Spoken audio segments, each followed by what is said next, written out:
Vamos lá, Felipão, porque me deparei com uma matéria aqui de semana passada, deixa eu ver.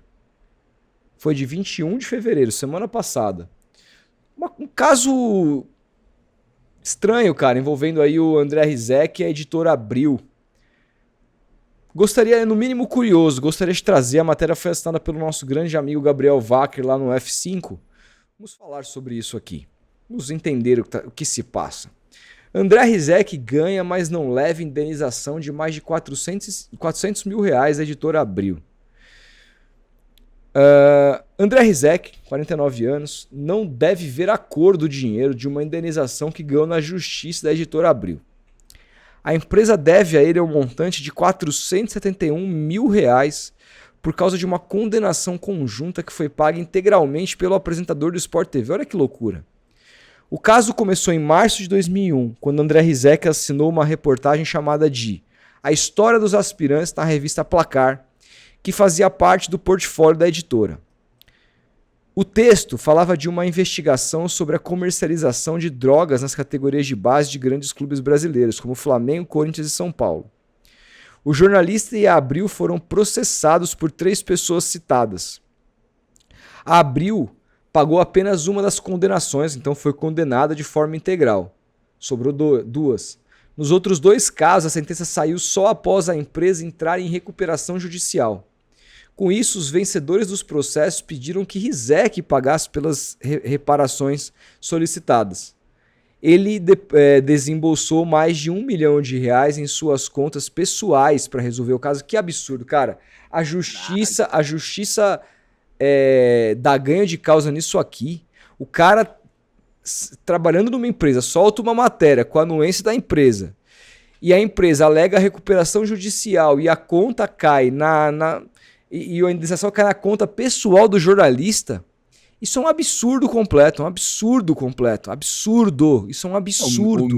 O mínimo que a Abril tinha que ter feito aí é arcado com os custos. Então, né? Aí vamos lá. Com isso, os vencedores dos processos pediram... já li. Do valor que foi pago, a Abril reembolsou 620 mil ao jornalista, seguindo como previsto seu plano de recuperação judicial. O fato fez Rizek entrar com uma ação pedindo a devolução do restante do valor, além de 70 mil em danos morais. Aliás, o Rizek tinha uma milha ali pra pagar, hein? Pô, que bom, o cara tá bem. Se fosse eu, tava fudido. Ia ter que entregar. Nossa, se fosse eu, então. O ventilador aqui. Ia ter que. Ventilador meu da Britânia. É isso aí. Isso aí. Difícil. Nem carro tenho mais. No último dia 4, o Tribunal Regional do Trabalho da 2ª Região determinou que a empresa é responsável por devolver a diferença que ele pagou e que recebeu de volta. No entanto, a Abril foi dispensada de pagar o valor por conta da recuperação. Então, assim, vocês têm que pagar, mas estão em recuperação judicial, então foda-se. Ou seja, o cara vai ficar vendo aviso, o cara pagou uma conta que era da empresa, velho.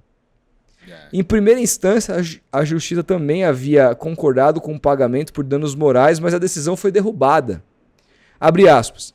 Embora a Justiça do Trabalho tenha cumprido perfeitamente o seu papel e reconhecido que o empregado jamais poderia arcar com a indenização pelo legítimo exercício da profissão, o Grupo Abril infelizmente manobrou para, sob pretexto da recuperação judicial, não ressarcir integralmente André Rizek, diz o advogado, fecha aspas, diz o advogado Maurício Pessoa, que defende o jornalista. Abre aspas, o desembolso de André foi posterior à recuperação e, portanto, nada justificava a quebra do compromisso de ressarcimento integral, fecha aspas. Procurada desde o início de fevereiro, a editora Abril não respondeu aos contatos feitos pela coluna. Primeiro que é um absurdo com relação a Abril, mas é um absurdo com relação às decisões judiciais aqui nesse caso, cara. Cara, André Rizek, você tem a minha solidariedade, cara, porque se isso virar moda no Brasil, como é que a gente reclama tanto que não se faz jornalismo investigativo no Brasil? E aí quando o cara se atreve a fazer, o grupo, a empresa é processada e quem tem que pagar uma milha sai do bolso do repórter?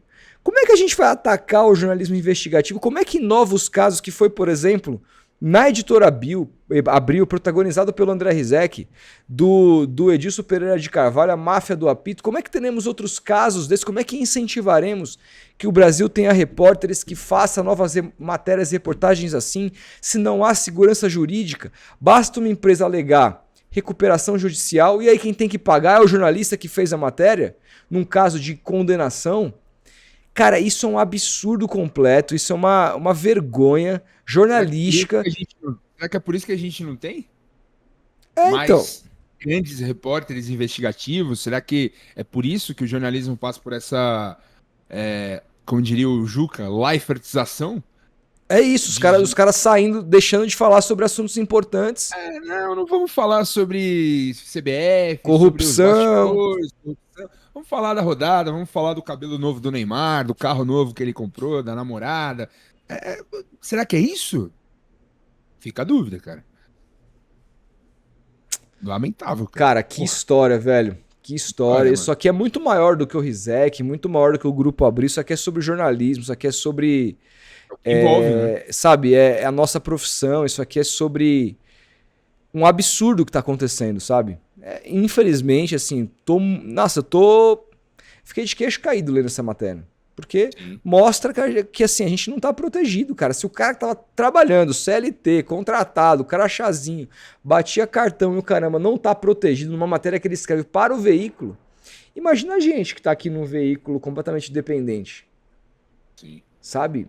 Infelizmente, assim, olha, difícil. Difícil.